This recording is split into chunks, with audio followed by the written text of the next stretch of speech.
ইয়ো বন্ধু মহল, ত্রিহঙ্গান কটেজের আইটি ব্লগে তোমাদের সুস্বাগতম। এখন বাজে 9টা আর রেডি হয়ে গেছি। এতদিন পরে সকাল সকাল রেডি হয়ে আমি কোথায় যাচ্ছি তোমরা বলতেই পারো। একটু বাজারে যাচ্ছিলাম, ওইদিকে স্যুপ রেডি হয়ে গেছে। রঞ্জনা কিন্তু এখনও ওঠেনি, হয়তো উঠে যাবে, জায়গায় আছে, জাস্ট শুয়ে আছে। আমরা বাজার যাচ্ছি, তার একটা স্পেশাল কারণ আছে। স্পেশাল কারণটা সেটা কালকেই বলবো। কালকে 1 জানুয়ারি, আজকে বছরের শেষ। আশা করছি 2023-এর আপ অ্যান্ড ডাউনসের মধ্যে দিয়ে সবার জীবন কেটেছে। 24-এ যাতে সবার আপ থাকে, ডাউনে কেউ যাতে না যায়, সবাই যাতে খুশি করে আনন্দ করে এই ইয়ারটাকে আমরা বিদায় দিই, সেটাই আশা করব। যাই হোক, তা কালকে একটা কারণের জন্য আজকে আমরা যাচ্ছি বাজার। আর বাজারে কী কী নেব সবই তোমাদের সাথে শেয়ার করতে চলেছি।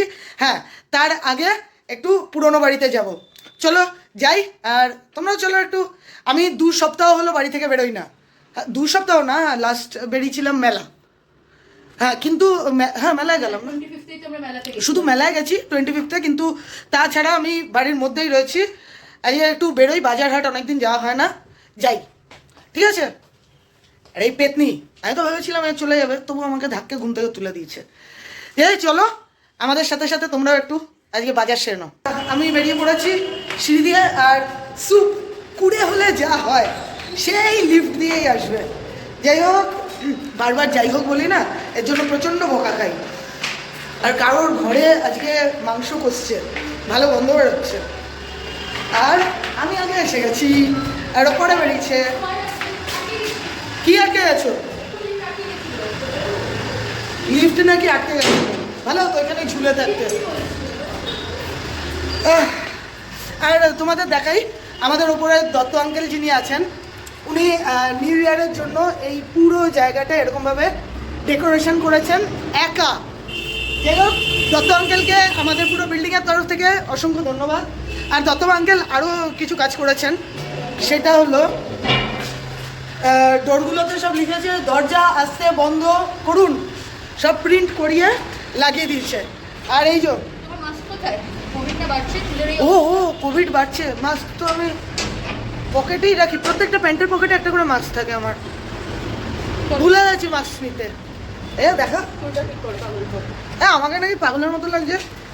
এবার ঠিক আছে, চলো চলো বাজারে যাই। রাস্তায় বেশি ব্লক করবো না, ওই লজ্জা। ব্যাস ব্যাস, আর যেও না। রূপ এখন এখানে গাড়িটা স্টার্ট দিচ্ছে, এইভাবেই ও এসে গাড়িটাকে একটু আগুপিছু করে নেয়। বসে থাকে তো, শীতকালে ব্যাটারি যদি বসে যায়, সেই জন্যই ও এসে সেইভাবে স্টার্ট দেয়। ফেব্রুয়ারিটা যাক, তারপর ওর হাতটা সেট করে নিলে আমাদের আর ড্রাইভার লাগবে না, আমরা তখন এইভাবেই ঘুরতে যেতে পারবো। উরি বাবারে, 2টো বাজে জানি। লাস্ট তোমাদের সাথে দেখা হয়েছিল সেই 9টায় বাজার বেরোনোর টাইমে।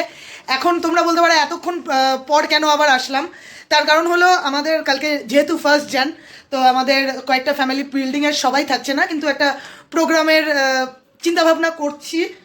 হ্যাঁ, প্রোগ্রামের চিন্তাভাবনা করছি। এবার কালকে কতজন থাকবে থাকবে না জানি না, তার জন্য সবার সাথে একটু বাজার থেকে ফিরে কথাবার্তা সব বলছিলাম, তাই ব্লগ শ্যুট করতে পারিনি, মানে ভিডিও করতে পারিনি। আর এখন হঠাৎ করে প্ল্যান হলো আমাদের একটু বেরোনোর, তাই প্রচণ্ড তাড়াহুড়ো লেগে গেছে। যেরকম আমি স্নান করিনি, আজকে স্নান করবো না, ভালো লাগছে না। লাস্ট দিন করবো না, জানুয়ারির 1 দিন নিউ ইয়ারে করবো। আর ওদিকে স্যুপ তাড়াতাড়ি স্নান টান করে পুজো দিতে বসে গেছে। আর রঞ্জনা এখন স্নানে যাওয়ার জন্য প্রিপারেশন নিচ্ছে। তো যেহেতু বেরোনোর প্ল্যান হয়েছে আর খুব শর্ট টাইমে হয়েছে, মানে এখন 2টো বাজতে যেত, ধরে নাও তোমরা 5 মিনিট আগে এই প্ল্যানটা হলো, তার জন্য তাড়াহুড়ো লেগে গেছে। একেবারে লাঞ্চ করে বেরোনোর সময় আসতে পারি, কিন্তু তার আগে দেখিয়ে দিই আজকে লাঞ্চের মেনুতে কী কী আছে। এইখানে রয়েছে স্যুপের কষা মাংস, আর আমার আর রঞ্জনার চিকেন। আচ্ছা, আর এখানে রয়েছে হলো করলা না উচ্ছে মা, করলা ভাজা, করলা ভাজা। আর পাশের এইটা টক দই। হাত লাগাবো না, নাহলে আবার আমাকে মা হাত লাগাই। আচ্ছা না, এটা টক দই না, এটা কিছু কাঁচা মাংসের পিস। স্যুপ ভেবেছিল আজকে এই পিসগুলো নিয়ে একটা আইটেম মানে একটা রেসিপি তৈরি করার, এই যে টক দই। মাংসের যে পিসগুলো দেখলে, যেহেতু আজকে বেরোনোর তো আগে থেকে প্ল্যান ছিল না, তাই স্যুপ একটা আইটেম এক্সপেরিমেন্ট করার জন্য ওই পিস 3-4টে রেখেছিল, এটা আমি জানতাম না। তা হয়তো আজকে আর এক্সপেরিমেন্ট করা পসিবল না, হয়তো কি পসিবলই না। 3টে 3:30 নাগাদ বেরোনোর প্ল্যান আছে, কিন্তু যাই না। রঞ্জনা স্নান করবে, খাওয়া দাওয়া হবে, রেডি হবো। 4টের আগে কি বলো? না, 4টা করলে হবে না। 4টে করলে তো হবে না। যাই হোক, একেবারে বেরোনোর সময় আসবো, ঠিক আছে? 3:12 বাজে। ফাইনালি আমরা তাড়াতাড়ি বেরোতে পেরেছি। আমি আর স্যুপ এখন গেট ঠেট আটকে বেরোলাম। রঞ্জনা আগেই নিচে নেমে গেছে, আর স্যুপ তাড়াতাড়ি নেমে গেল। আমি নামতে পারিনি আজকে তাড়াতাড়ি। ও এখন উবের বুক করবে। আমরা যাচ্ছি হলাম নিউ মার্কেটে। রঞ্জনার কিছু কেনাকাটি রয়েছে, আর স্যুপেরও কিছু কেনাকাটি রয়েছে। আর আমার কেনাকাটি কখনোই থাকে না, আমি ওই কেনাকাটি পছন্দ করি না, কেনাকাটি পছন্দ করি না। ওরা কিনুক, সেটাই। আর উবেরটা বুক করি, উবেরে উঠে দেখি তোমাদের সাথে যতটুকু শেয়ার করতে পারি নিশ্চয়ই করব। তাহলে চলো। উবেরে বসে গেছি, এবার এগিয়ে চলেছি নিউ মার্কেটের দিকে। নতুন বছরে নতুন করে ঘর সাজানোর ইচ্ছে হয়েছে রঞ্জনার, তাই আমরা নিউ মার্কেট যাচ্ছি নতুন পর্দা কিনতে, আর 2টো বেডরুমের জন্য চাদর। হ্যাঁ, পর্দা কিন্তু সব রুমের জন্য আমরা নিচ্ছি না, এখন আপাতত ড্রয়িং রুমের জন্যই পর্দা রঞ্জনা কিনতে চলেছে।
মার্কেটে প্রচণ্ড ভিড়, একদম ভিডিও করতে পারিনি, ধাক্কায় মোবাইল একবার পড়েই গেছিল। যা যা কিনলাম সবই তোমাদের সাথে বাড়িতে গিয়ে শেয়ার করব। শুধু নিউ মার্কেটে একটু চা খেয়েছি, অন্য কোনো খাবার দাবার খাইনি। ওইখান থেকে রঞ্জনার কেনার জন্য যে পর্দাটা, সেটা নিউ মার্কেটে আমরা পাইনি। স্যুপ একটা ওভারকোট কিনেছে, আর সেই ওভারকোট কিনে পর্দার দোকান খুঁজতে খুঁজতে হয়রান হয়ে আমরা সোজা ওইখান থেকে উবের বুক করে চলে গেছিলাম বিগ বাজারে, সল্টলেক স্মার্ট বাজার যেটা হয়েছে। আর নিউ মার্কেটে এত ভিড় 31 তারিখে সত্যি অভাবনীয়, এটা ভাবা অসম্ভব। যাই হোক, ভিডিওটা যদিও তোমাদের সাথে কিচ্ছু শেয়ার করতে পারলাম না, তার জন্য দুঃখিত।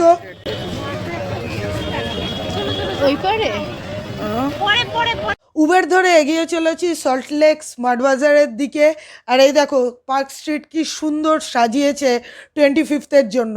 এটা আই থিঙ্ক জানুয়ারির 2 তারিখ অবধি এই সাজানোটা থাকবে।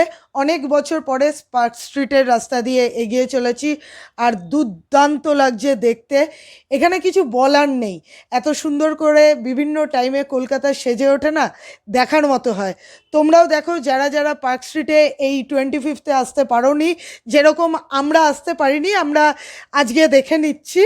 আর যারা একদমই আসতে পারোনি তারাও দেখে নাও পার্ক স্ট্রিট কি সুন্দরভাবে সেজে উঠেছে। যেন মনে হচ্ছে যেন কারোর বিয়েতে একটা মেয়ে মেয়ে যেমন সুন্দর করে সেজে ওঠে, তেমনি দুলহান কি তারা আমাদের পার্ক স্ট্রিট সেজে উঠেছে। এদিকে রঞ্জনার মন হয়ে পড়েছে খুব খারাপ, কারণ নিউ মার্কেটে রঞ্জনার মন মতো পর্দা পাওয়া যায়নি। তাই স্মার্ট বাজারে দেখা যাক পাওয়া যায় কি না। আমি চাই না নতুন বছরে কেউ দুঃখী দুঃখী মনে থাকুক।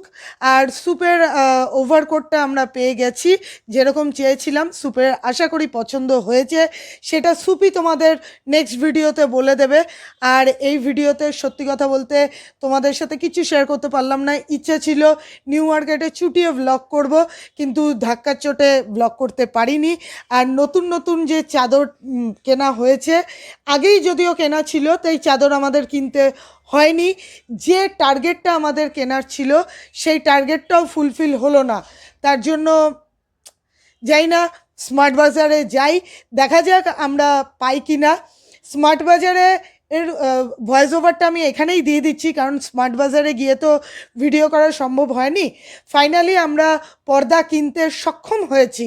স্মার্ট বাজারে গিয়ে পর্দা আমরা পেয়েছি দুটো, যদি আমাদের 4টে কেনার ইচ্ছে ছিল কিন্তু 4টে পাওয়া যায়নি। আমরা 3টে পর্দা পেয়েছি, সেটা নেক্সট ভিডিওতে তোমাদেরকে দেখিয়ে দেবো একদম লাগিয়ে, কারণ রঞ্জনা তো ছাড়বে না।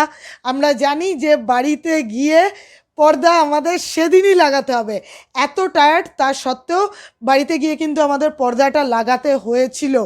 স্যুপ তারপরে ডিনার নিয়ে এসেছিলো, যদিও হোটেলে বলা ছিল খাবার, সেগুলোর কিচ্ছু ভিডিও আমরা করতে পারিনি, এতটাই টায়ার্ড ছিল। প্রত্যেকের কোমর আর পা অবস্থা পুরো টাইট হয়ে গেছিলো। আরেকটা যেটা ঘটনা ঘটেছে, আমি জানি না তোমাদের সাথে এই ঘটনাটা ঘটেছে কি না। আমরা যখন নিউ মার্কেট থেকে উবের বুক করলাম, আমরা উবের গোটা বুক করেছিলাম, কিন্তু যখন সল্টলেক স্মার্ট বাজারে আমরা পৌঁছালাম, সেখানে আমাদের শো করছে প্রিমিয়াম নাকি আমরা বুক করেছি। আমরা যখন বুক করেছিলাম তখন আমাদের যে প্রাইসটা শো করেছিল, যখন আমরা বিগ বাজার মানে স্মার্ট বাজারে পৌঁছালাম, সেখানে 100 টাকা চার্জ বেড়ে গেছিলো। আর এই ঘটনাটা আমাদের সাথে এই নিয়ে সেকেন্ড টাইম হলো। আমরা জানি না উবের এটা কি করছে, আমাদের সত্যি জানা নেই। তোমাদের কারোর সাথে যদি এরকম হয়ে থাকে প্লিজ আমাকে কমেন্ট করে জানাও। কেনাকাটি শেষ করে উবের ধরে বাড়ির দিকে রওনা দিয়ে দিয়েছি। বাড়িতে গিয়ে টিভি দেখে খাওয়া দাওয়া সেরে ঘুমিয়ে পড়লাম। Happy new year.